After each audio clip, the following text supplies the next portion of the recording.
સુપ્રભાત ખેડૂત મિત્રો, હું છું પ્રકાશ।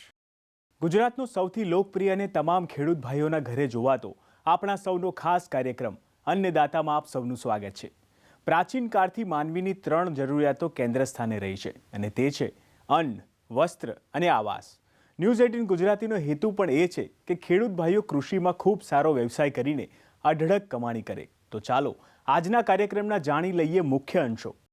ખેડૂત મિત્રો, ચોમાસાની સિઝન બાદ દક્ષિણ ગુજરાતના અનેક ખેડૂતે બાગાયતી ખેતી માટે છોડ તૈયાર કરવાની ખેતી કરતા હોય છે।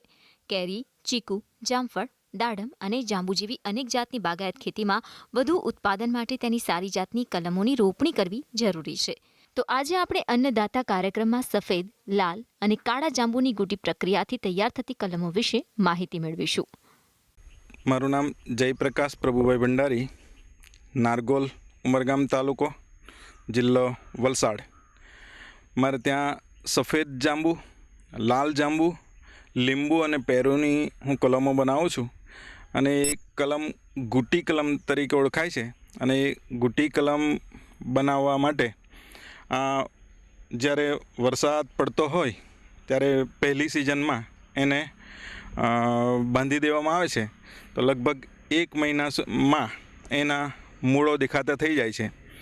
એને બાંધવા માટે એક ટ્રાન્સપરન્ટ પ્લાસ્ટિક અને મૌસ તરીકે ઓળખાતી એક વસ્તુ છે, જે એક લીલી શેવાળ પ્રકારની પથ્થર પર થતી લીલ છે અને એને સૂકવીને રાખી પાણીમાં ડૂબાડીને એને ઉપયોગમાં લેવામાં આવે છે। જ્યારે જાંબુની કલમો બાંધવામાં આવે ત્યારે એની ગાંઠ ઉપરથી મોટે ભાગે મૂળો નીકળતા હોય, એ ગાંઠના પાછળનો ભાગ એની ને છોલી નાખી એને રસ વહેતો બંધ કરવામાં આવે છે અને પછી એના ઉપર જો માઉસ બાંધી ટ્રાન્સપરન્ટ પ્લાસ્ટિક બાંધી દેવામાં આવે તો એની અંદર 15 થી 20 દિવસમાં મૂળ નીકળવાની શરૂઆત થઈ જાય છે અને 1 મહિનાથી 30 દિવસથી 40 દિવસની અંદર એને ઉતારી લેવામાં આવે છે। આ જે જાંબુની ડાળી છે, એ ડાળીની અંદર આ ગાંઠને ધ્યાન પર લઈ ગાંઠથી લગભગ અડધા સેન્ટીમીટર નીચે એક સામાન્ય એની છાલ કપાય એટલો જ કાપ કરવો। એ અંતરથી લગભગ 1 ઇંચ દૂર બીજો એક કાપ કરવો કે જેનાથી ડાળી નહીં કપાય અને માત્ર એની છાલ કપાય। છાલના ઉપર એક ઊભો કાપ કર્યા પછી આને ખોલી નાખવામાં આવે તો આના ઉપરથી આ છાલ નીકળી જશે। આ જે છાલ નીકળી ગયા પછી એના ઉપર જે થોડી ઘણી પણ જે છાલ બચી ગયેલી હોય એને આપણે ચપ્પુ ફેરવીને સાફ કરી નાખવામાં આવે। સાફ કર્યા પછી એના ઉપર ફરી પાછું આ બચેલો કૂચો એ સાફ કરવો। ધ્યાન પર એ રાખવું કે એમાં એક પણ દોરો છાલનો અંદર બચવો ન જોઈએ, જેથી એનો જે આ મુખ્ય ડાળીમાંથી એના થડ પરથી જે ડાળી ઉપર તરફ જતો જે પ્રવાહ છે એનો રસનો, એ બંધ થઈ જાય। પરિણામે આ ગાંઠ ઉપરથી એનો મૂળ નીકળવાનો થશે। એ માટે આ ટ્રાન્સપરન્ટ પ્લાસ્ટિક અને આ પાણીમાં ભીંજાવેલું માઉસ છે, એ માઉસને એની આ ઉપરની ગાંઠ ઉપર બાંધી ટ્રાન્સપરન્ટ પ્લાસ્ટિક એના ઉપર વીંટાળી દેવામાં આવે છે। ટ્રાન્સપરન્ટ પ્લાસ્ટિક એટલા માટે વીંટાળવામાં આવે છે કે જેના વડે અંદર મૂળ આવી ગયા હોય તો એ આપણે જોઈ શકાય છે।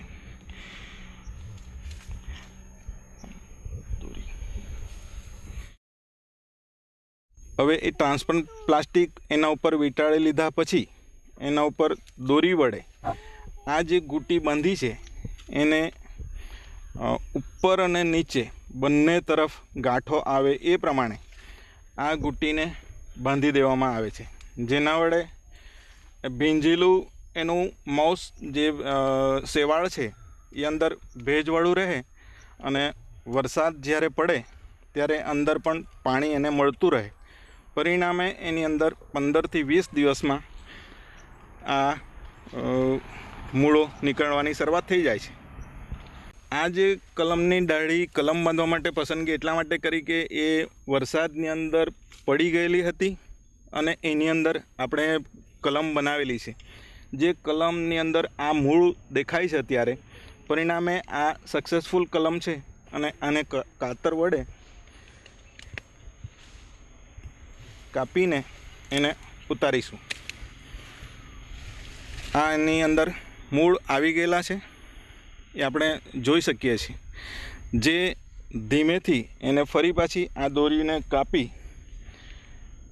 કાપ્યા બાદ આપણે આ પ્લાસ્ટિકને ધીમેથી ઉતારી લેવાનું હોય છે અને આ દોરીઓને એનાથી છોડી નાખવામાં આવે છે.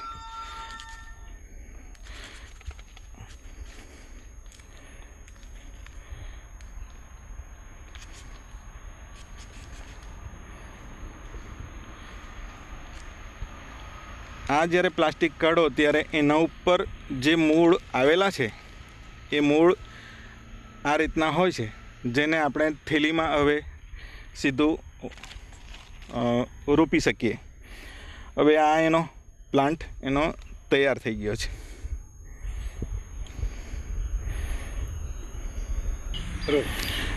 જે આ કલમને આપણે ઉતારી હવે એને પ્લાસ્ટિકની બેગમાં આપણે રાખીશું. જે પ્લાસ્ટિકની બેગની સાઇઝ 6x4 ઇંચની છે અને એની અંદર બોક્સ ટાઈપની છે અને 2 હોલ કરેલા છે, પરંતુ બોક્સ ટાઈપની હોવાને કારણે એની અંદર 8 હોલો છે, જેના વડે ઉપર પાણી નાખો તો એ નીકળી પણ જઈ શકે. જે માટી વાપરવામાં આવી છે, જે માટીની અંદર પીળી માટી એની સાથે કોહવાયેલું છાણ મિક્સ કરવામાં આવેલું છે. જે પહેલાં થેલીમાં અડધી થેલી ભરવામાં આવે છે. એ અડધી થેલી ભર્યા બાદ આ જે કલમ છે એ કલમને અંદર નાખવામાં આવે છે. ધ્યાનમાં એ રાખવાનું હોય છે કે જ્યારે આ થેલીની અંદર આપણે ભરીએ ત્યારે એના મૂળો તૂટે નહીં અને આસાનીથી આ ટાઈટ કરીને થેલી ભરી શકીએ. જો આ થેલીની અંદર ઢીલાશ પણ રહી જાય તો એ છોડ ફરી પાછો મરવાની શક્યતાઓ રહે છે. એટલે એ થેલીને પણ ટાઈટ કરવા માટે ઉપરથી પ્રેસ કરવામાં આવે છે અને પછી અંદર બાકીની માટી અંદર સમાવવામાં આવે છે. થેલી પણ પૂરેપૂરી ના ભરતા 1 ઇંચની જગ્યા એમાં ખાલી રાખવામાં આવે કે જેથી આ થેલીમાં જ્યારે આપણે પાણી આપીએ ત્યારે થોડું પાણી અંદર સંગ્રહાય પણ રહે અને હોલ વાટે એ બહાર પણ નીકળી શકે. એને થેલીની અંદર વધારે પાણી ભરાઈ રહે એવા સંજોગોમાં જો હોલ ન પડેલા હોય તો એ છોડને ખરાબ પણ કરી શકે. માટે આ જે કલમ છે એને આ રીતે આટલું બાકી રાખી હોલો વટે પાણી નીકળે એ પ્રમાણે કરવું.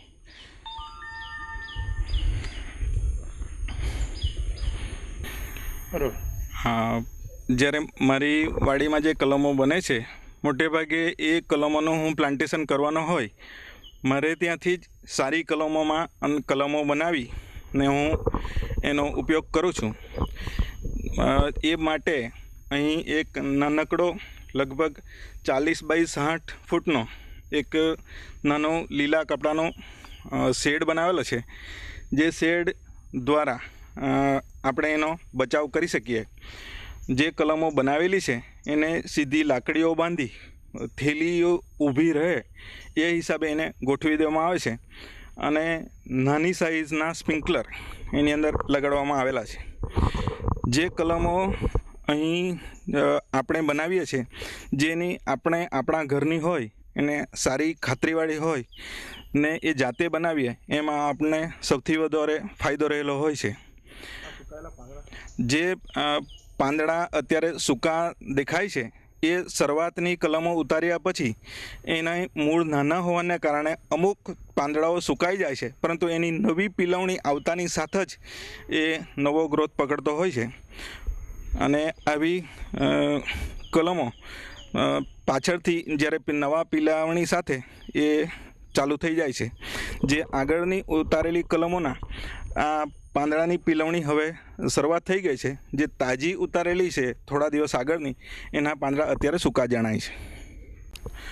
હા, જે કલમો આપણે એટલા ખાતર આ કલમો બનાવવાનો હું પ્રયાસ કરું છું કે જેથી આપણા વિસ્તારની સારી જાતોની કલમનો આપણે ઉછેર કરી શકીએ. વિરામ બાદ આપ સૌનું સ્વાગત છે અન્નદાતા કાર્યક્રમમાં. આગળ આપણે જે રીતે કૃષિ વ્યવસાયમાં મબલક કમાણીની વાત કરી, તે જ રીતે હવે જોઈએ આગળનો આ અંશ. જો આપ પણ આ વિષય પર ખેતી કરતા હો અથવા કૃષિ વ્યવસાયમાં આગળ વધવા માંગતા હો તો અચૂક નિહાળો અન્નદાતાનો આ ખાસ અહેવાલ. એન્કર 2. ખેડૂત મિત્રો, જમીનમાંથી સારો પાક મેળવવા જમીનની વૈજ્ઞાનિક ઢબે તપાસ કરવી ખૂબ જ જરૂરી હોય છે. કૃષિ વૈજ્ઞાનિકો દ્વારા પણ જમીનની ઊંડી ખેડ કરવા સલાહ આપવામાં આવતી હોય છે. પરંતુ જો જમીનની યોગ્ય પદ્ધતિથી વૈજ્ઞાનિક ચકાસણી કરવામાં આવે તો જમીનમાં ખૂટતા તત્વો વિશે વધુ સારી રીતે માહિતી મેળવી શકાય છે અને જમીનને ફળદ્રુપ કરીને તેમાં પાક વાવી શકાય છે. તો ચાલો જાણીએ જમીનની વૈજ્ઞાનિક પદ્ધતિથી કરવામાં આવતી ચકાસણી વિશે. નમસ્કાર ખેડૂત મિત્રો, મારું નામ લલિત કુમાર ટી કપૂર, જમીન વૈજ્ઞાનિક કૃષિ વિજ્ઞાન કેન્દ્ર અંબેટી. આજે હું તમને વાત કરીશ કે આપણે જમીનને સારી રીતે તૈયાર કરવી હોય તો શું કરી શકાય અને એમાંથી સારું ઉત્પાદન લેવા માટે શું શું પગલાં લેવાના છે. તો એના પર થોડીક વાત કરીએ આપણે કે કોઈપણ પાકની વધારે ઉત્પાદન લેવું હોય તો એના માટે જમીનની તૈયારી એક ખૂબ જ અગત્યનું અંગ છે. અને જમીનની તૈયારી એ ખૂબ જ અગત્યનું અંગ હોવાથી એની અંદર થોડુંક ધ્યાન પણ એટલું જ આપવું જોઈએ. અને એટલા માટે કરીને શરૂઆત આપણે એની ઊંડી ખેડથી શરૂઆત કરીએ છીએ આપણે. અને ઊંડી ખેડ કરવા માટે પણ આપણે જોઈએ કે જ્યારે તાપ પડતો હોય ત્યારે એને તપાવીને જો આપણે વ્યવસ્થિત ઊંડી ખેડ કરેલી હોય તો ઘણી બધી જીવાતો અને રોગથી આપણે એને પાકને બચાવી શકીએ છીએ. અને જમીનનું ઉપલું પડ જે કડક હોય એ ઉપલું પડ પણ જો ઢીલું પડે અને એના કારણે કરીને આપણે થોડીક જમીન છિદ્રાળુ બનશે અને છિદ્રાળુ જમીનના અંદર જો આપણે પાક ઉગાડીશું તો સારો પાક થશે. એના પછી આપણે જે થોડુંક જમીન ચકાણીની વાત કરીએ તો કોઈપણ પાક આપણે વ્યવસ્થિત ઉગાડવો હોય તો એને સમતોલ આહાર આપવો જોઈએ, મતલબ કે સંતુલિત પોષણ આપવું જોઈએ. સંતુલિત પોષણમાં એને જરૂરી જેટલા તત્વો છે એ બધા જ તત્વો એને વ્યવસ્થિત રીતે મળી રહે એટલા માટે કરીને આપણે પહેલાં તો એને કઈ જરૂરિયાત છે, જમીનમાં કેટલા પડેલા છે અને આપણે બહારથી કેટલા આપવા જોઈએ એ થોડુંક આપણે નક્કી કરવું જોઈએ. પણ એ આપણે દેખીતી રીતે નક્કી કરી શકતા નથી. તો તેના માટે કરીને આપણે જમીનની ચકાસણી કરાવવી પડે. તો એના માટે આપણે પાક ઉગાડતા પહેલાં જમીનની અંદર આપણે જઈ આપણું જે ખુલ્લું ખેતર છે એના પર જઈ અને તમારે એમાંથી 1.5 ફૂટ ઊંડો ખાડો ખોદી અને એમાંથી નમૂનો લેવાનો હોય છે. જમીનનો નમૂનો લેવા માટે આખા ખેતરમાં ફરી અને લગભગ 8 થી 10 પોઈન્ટ તમારે નક્કી કરવાના હોય છે વાંકા ચૂકા ચાલીને. અને પછી તમારે 1.5 ફૂટ ઉપરનો બધો કચરો દૂર કરી દેવાનો. અને બધો કચરો દૂર કર્યા પછી તમારે કોદાળી વડે અને જો પોચી જમીન હોય તો હાથ વડે પણ તમે નમૂનો લઈ શકો છો. એક તગારામાં તમે લગભગ 1.5 ફૂટ જેટલો ખાડો ખોદી અને એમાંથી ઉપરથી નીચે સુધીનો જમીન આવે એ રીતે પ્રમાણે કરીને એક જગ્યાએથી નમૂનો તમારે લેવાનો હોય છે. આવી રીતે તમે જે 10 થી 12 પોઈન્ટ જે નક્કી કરેલા છે એ 10 થી 12 પોઈન્ટ જે છે એ દરેક જગ્યાએથી તમારે થોડો નમૂનો લેવાનો હોય છે. એટલે આપણી પાસે લગભગ 1.5 થી 2 કિલો જેટલો નમૂનો આવી જશે. હવે 1.5 થી 2 કિલો જે નમૂનો આવ્યો એ નમૂનાને પછી તમારે સરખા ભાગે વેચવાનો હોય છે. મતલબ કે એનો રોટલો કરી અને એને 4 સરખા ભાગે વેચી અને મિશ્ર કરી દેવાનો હોય છે. આમ 2-3 વખત કરીશું એટલે તમારો આખો જે નમૂનો જે કહીએ એ આખા જમીનનું પ્રતિનિધિત્વ ધરાવતો નમૂનો થઈ જશે. મતલબ કે એની અંદર આખા ખેતરનો બધી જ લાક્ષણિકતાઓ આવી જાય એ રીતનું થઈ જશે. તો આ નમૂનો પછી તમે ચકાસણીમાં મોકલતા પહેલાં એમાંથી કચરો અને બીજા કાંકરા કે એ બધું દૂર કરી અને જરાક વ્યવસ્થિત છાંયડે સૂકવી અને પછી તમે એને જમીનને વ્યવસ્થિત પ્લાસ્ટિકની કોથળીમાં પેક કરી અથવા કાપડની કોથળીમાં પેક કરી ઉપર તમારું નામ લખો, ગામ લખો, ફળિયું લખો, કયો પાક લેવાનો છે એ લખો, કોઈ ખાતર આપેલું છે કે નહીં એ લખો. એ બધું માહિતી મોકલી અને તમારે પ્રયોગશાળામાં આ નમૂનો સબમિટ કરવાનો હોય છે. અને એના પરથી જે રિપોર્ટ આવે એ રિપોર્ટ આધારિત તમે જો ખાતર વાપરો તો તમારી જમીન 100% સારી થશે. કારણ કે સંતુલિત આહાર મળશે તો સંતુલિત આહારના કારણે છોડ સારો થાય. જો વધારે ખાતર પડે તો પણ ઝેરી અસર નડશે અને જો એની ઓછું ખાતર નાખીએ તો એની ત્રુટી થશે. મતલબ કે એની અંદર તત્વોની ખામી આવશે અને તત્વોની ખામીના કારણે રોગ થશે. તો આપણે બહારથી એને દવા નાખવી પડશે. તો આ થાય નહીં એના માટે કરીને સંતુલિત આહાર કરવો જોઈએ. અને સંતુલિત આહાર માટે કરીને સંતુલિત પોષણ માટે કરીને આપણે સંતુલિત ખોરાક જે ખાતરો વાપરવા જોઈએ અને એના માટે કરીને જમીન ચકાસણી કરાવવી જોઈએ. એનાથી પણ એક બીજું અગત્યનું વાત કરીએ કે જમીન ચકાસણી તો કરાવી જ છે, પણ એની સાથે સાથે જમીનનું સ્વાસ્થ્ય જો જાળવવું હોય, ટકાઉ કરવું હોય, તો એને જમીનના તત્વો જે છે જકડાઈ રહે એટલા માટે કરીને જમીનની અંદર સેન્દ્રિય પદાર્થ પણ હોવો એટલો જ જરૂરી છે. અને સેન્દ્રિય પદાર્થ છે આપણને કુદરતી ખાતરો જેવા કે છાણિયું ખાતર છે, કમ્પોસ્ટ છે, ખોળ છે, આ બધામાંથી તમને મળી રહેશે. તો એ બધા ખાતરો જમીનની તૈયારી કરતી વખતે જો તમે આપો તો તમને સારામાં સારું તમને વ્યવસ્થિત તમને જમીનની ટકાઉપણું મળી રહેશે. તમે કોઈ પણ ખાતર વાપરો પણ એની સાથે છાણિયું ખાતર જો વાપરો તો તમને એનો જે કસ છે એ કસ જળવાઈ રહેશે અને તમને લાંબા સમય સુધી એની અસર તમને જોવા મળશે. સાથે સાથે જમીનની ફળદ્રુપતા પણ જળવાઈ રહેશે. એટલા માટે કે આપણે રાસાયણિક ખાતરો ઉમેરીએ એટલે તત્વો જ ખાલી ઉમેરીએ, જ્યારે સેન્દ્રિય ખાતર ઉમેરીશું ત્યારે તત્વોની સાથે સાથે સેન્દ્રિય તત્વો પણ જમીનમાં ઉમેરાય છે, જે રાસાયણિક તત્વોને જકડી રાખવા માટે મદદરૂપ થાય છે. સેન્દ્રિય ખાતરોના કારણે જમીનમાં જીવાત મતલબ કે જે જીવજંતુઓ છે, લાભદાયી જીવજંતુઓ, એનું પણ પ્રમાણ વધશે, જેના કારણે જમીનની પાચન શક્તિ મતલબ કે વિઘટન શક્તિ વધશે. એના કારણે કહીને ઓછા ખાતરે પણ આપણે સારું એવું પકવી શકીએ છીએ. મતલબ કે જમીનની સારી ફળદ્રુપતા જોઈતી હોય તો જમીનમાં ખાલી તત્વોની જરૂર નથી, પણ સાથે સાથે સેન્દ્રિય તત્વોની પણ જરૂર છે અને લાભદાયી જીવાણુની પણ જરૂર છે. તો એટલા માટે કરીને આપણે ખાલી રાસાયણિક ખાતરો ન વાપરવો જોઈએ, પણ એની સાથે બાયો ફર્ટિલાઇઝર છે, પછી સેન્દ્રિય ખાતરો છે, આનો પણ તમારે ભરપૂર ઉપયોગ કરવો જોઈએ કે જેના કારણે આપણી જમીનની જે ફળદ્રુપતા છે લાંબા સમય સુધી ટકી રહે. સાથે સાથે એની સાથે તમે રાસાયણિક ખાતરોનો છે એનો બચાવ પણ થાય છે. અત્યારે ડાય જેવા જે ખાતરો છે, DAP જેવા જે ખાતરો છે જે મોંઘા થતા જાય છે, તો આ ખાતરોનો ઓછો ઉપયોગ થાય તો તમે ખેતી ખર્ચ પણ બચાવી શકો છો. અને એ ખેતી ખર્ચ બચે તો એનો મતલબ એવું કે આપણે ખેતીમાં નફો પણ વધશે. તો આ નફો વધે અને આપણી ખેતી સફળ થાય એટલા માટે કરીને જમીન ચકાસણી કરાવો અને સાથે સાથે સેન્દ્રિય ખાતરો, જૈવિક ખાતરોનો સારો એવો ઉપયોગ કરો તો આપણી ખેતી 100% સમૃદ્ધ થશે. વિરામ બાદ ફરી આપનું સ્વાગત છે અન્નદાતામાં. ખેડૂત મિત્રો, ચાલો હવે જોઈશું કાર્યક્રમમાં આગળ શું છે આપના માટે ખાસ. કૃષિ વ્યવસાયમાં ટેકનોલોજી સાથે જો આપ પણ આગળ વધવા ઈચ્છતા હોવ તો અચૂક નિહાળો અન્નદાતાનો આ વિશેષ અહેવાલ. દક્ષિણ ગુજરાત અને મધ્ય ગુજરાતના ખેડૂત મિત્રો મોટા પ્રમાણમાં ડાંગરની ખેતી સાથે જોડાયેલા છે. ડાંગરનો પાક મેળવ્યા બાદ આ ખેડૂત મિત્રો તેનો સેન્દ્રિય કચરો જેને બાળી દેતા હોય છે અને તેના પરિણામે જમીનમાં રહેલા બેક્ટેરિયા અને જીવજંતુનો નાશ થાય છે. પરંતુ આ જો સેન્દ્રિય કચરાને ડેડક પદ્ધતિથી ખાતરમાં પરિવર્તિત કરવામાં આવે તો જમીનને ખૂટતા તત્વો પણ આપી શકાય છે, જેના પરિણામે ઉત્તમ પ્રકારનો પાક મેળવી શકાય છે. તો ચાલો જાણીએ ડેપક પદ્ધતિથી તૈયાર થતા સેન્દ્રિય ખાતર વિશે. નમસ્કાર, મારું નામ ડૉક્ટર કે એ શાહ છે. કૃષિ વિજ્ઞાન કેન્દ્ર નવસારી કૃષિ યુનિવર્સિટી નવસારી ખાતે વૈજ્ઞાનિક તરીકે હું ફરજ બજાવું છું. ખાસ કરીને આજના જમાનામાં જ્યારે સેન્દ્રિય ખેતીની વાત ખૂબ જ વિપુલ પ્રમાણમાં ભારત નહીં પણ દુનિયાભરના દેશોમાં થાય છે, ત્યારે સતત સેન્દ્રિય ખેતી ઉપર નવા સંશોધનો કૃષિ યુનિવર્સિટીઓ ખાતે તેમજ જુદા જુદા સંશોધન કેન્દ્રો ખાતે કરવામાં આવે છે. ખાસ કરીને જે કંઈ પણ પાક પાકે છે એની ઉત્તમ ગુણવત્તા મેળવવા માટે અને સારું ઉત્પાદન મેળવવા માટે અને ઉત્પાદન વર્ષો સુધી લાંબા સમય સુધી ટકી રહે એ માટે સેન્દ્રિય ખેતી ખૂબ જ જરૂરી છે.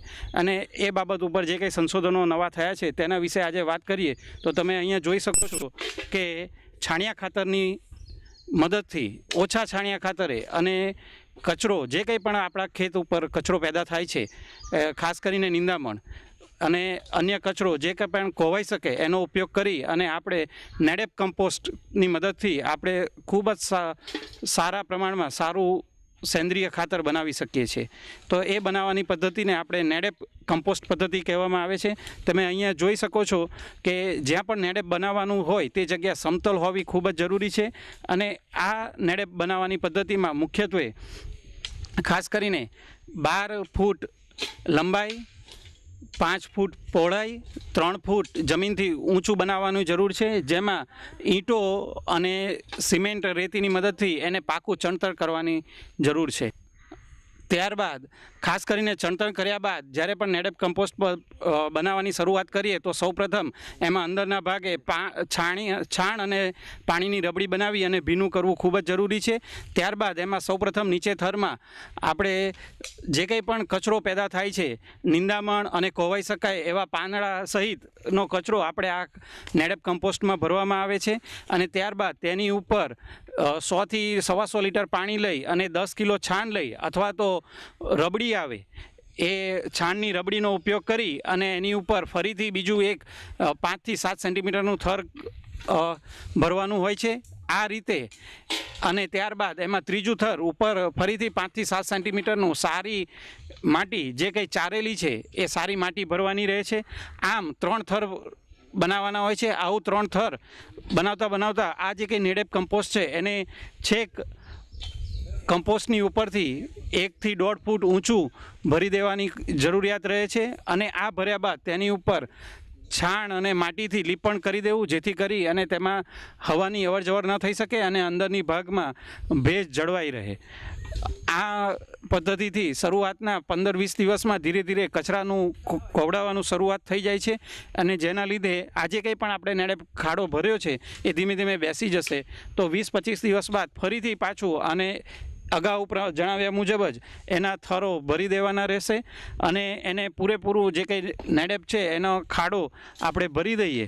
અને આ રીતે જો આપણે 3 થી 4 મહિના એટલે કે 90 થી 120 દિવસમાં સારું ઉત્તમ પ્રકારનું નેડેપ કમ્પોસ્ટ બનાવી શકાય છે. એટલે કે કોઈ પણ કમ્પોસ્ટને ટર્ન કર્યા વગર ખૂબ જ આરામથી આપણે 4 મહિનામાં સારું કોવડાયેલું અને સેન્દ્રિય તત્વોથી ભરપૂર તેમજ અન્ય જુદા જુદા તત્વોથી ભરપૂર આપણે આ ખાતર બનાવી શકાય છે. ખાસ કરીને આ ખાતર એ સેન્દ્રિય ખાતર કરતાં અને અન્ય ખાતર કરતાં એમાં પોષક તત્વોની માત્રા પણ વધુ પ્રમાણમાં હોય છે અને આવું ખાતર જમીનમાં નાખવાથી આપણા જમીનમાં સેન્દ્રિય તત્વોનો ઉમેરો થાય છે. સાથે સાથે જમીનની ગુણવત્તા પણ સુધરે છે, જમીનમાં પાણીનો સંગ્રહ પણ વધે છે અને નિતાર શક્તિ પણ સુધરે છે અને જમીનની ફળદ્રુપતા પણ વધે છે. પરિણામે જે કંઈ પણ પાક લેવામાં આવે તેમાં ઉત્પાદનમાં અને તેની ગુણવત્તામાં પણ વધારો જોવા મળે છે. આપણે અહીંયા જોઈ શકીએ છીએ કે આ નેડેપ પદ્ધતિમાં આપણે ખાતર બનાવવાની પ્રક્રિયા શરૂ થઈ ગઈ છે અને અહીંયા જોઈ શકાય છે કે આમાંથી જે કંઈ પણ કચરો આમાં અંદર ભરવામાં આવેલો તેમાંથી સેન્દ્રિય ખાતર ધીરે ધીરે તૈયાર થઈ અને આપણને બહાર જોવા મળે છે. તો આ ખાતર તૈયાર થતાં સામાન્ય રીતે 4 મહિના જેવો સમય લાગે છે અને આ ખાતર એ ખૂબ જ ઉચ્ચ ગુણવત્તાવાળું હોય છે, જેથી કરીને જમીનની ફળદ્રુપતામાં સુધારો જોવા મળે છે. આપણે અહીંયા જોઈ શકાય છે કે આ રીતે તૈયાર કરેલું સેન્દ્રિય ખાતર જ્યાં કંઈ પણ આપણે જમીન તૈયાર કરીએ ત્યારે તેમાં પાક વાવતા પહેલાં જમીન તૈયાર કરતી વખતે ચાસમાં અથવા તો ખેતર ઉપર પાથરીને જો નાખવામાં આવે અને ઢાંકી દેવામાં આવે તો એનું ખૂબ જ ઉચ્ચ ગુણવત્તાવાળો આપણી પાક પેદા થાય છે અને જમીનની ફળદ્રુપતામાં ખાસ કરીને સેન્દ્રિય તત્વોમાં ખૂબ જ વધારો જોવા મળે છે અને પાકની ગુણવત્તા પણ સુધરે છે. સામાન્ય રીતે નેડેપ ખાતર બનાવવા માટે સૌપ્રથમ 12 ફૂટ લંબાઈ, 5-7 ફૂટ પહોળાઈ અને 3 થી 3.5 ફૂટ ઊંચાઈ હોય છે. અંદાજિત આ બનાવવા માટેનો ખર્ચ લગભગ 8 થી 10,000 રૂપિયાની વચ્ચે આવે છે, જેમાં સેન્દ્રિય ખેતીની ગુજરાત સરકારની યોજના અંતર્ગત આપણને સહાય પણ મળી શકે છે. તો ખેડૂત મિત્રોને ભલામણ છે કે આપણે સેન્દ્રિય ખાતર ખાસ કરીને બજારમાંથી વેચાતું ન લાવતા જો આ પદ્ધતિથી બનાવવામાં આવે તો ખૂબ જ ઓછા છાણિયા ખાતરની મદદથી અને કચરાનો ઉપયોગ કરી અને આપણે પુષ્કળ માત્રામાં સારું કોવડાયેલું સેન્દ્રિય ખાતર બનાવી શકાય છે અને જેનો આપણી જમીનમાં ઉપયોગ કરવાથી જમીનની ભેજ સંગ્રહ શક્તિનો પણ વધારો જોવા મળે છે. અન્નદાતા કાર્યક્રમ વિશે વધુ વિગત જાણવા આપ અમને અમારા નિયત સરનામા પર પત્ર વ્યવહાર દ્વારા સંપર્ક કરી શકો છો. અન્નદાતા, news 18 Gujarati, A101, commerce house 5, corporate road, Prahladnagar, Ahmedabad 380051. તો આજની કૃષિ જ્ઞાનની સફરને અહીં જ સમાપ્ત કરીશું. આવતીકાલે ફરી મુલાકાત કરીશું કૃષિની નવી જાણકારીઓ સાથે. ત્યાં સુધી મને આપશો રજા. નમસ્કાર.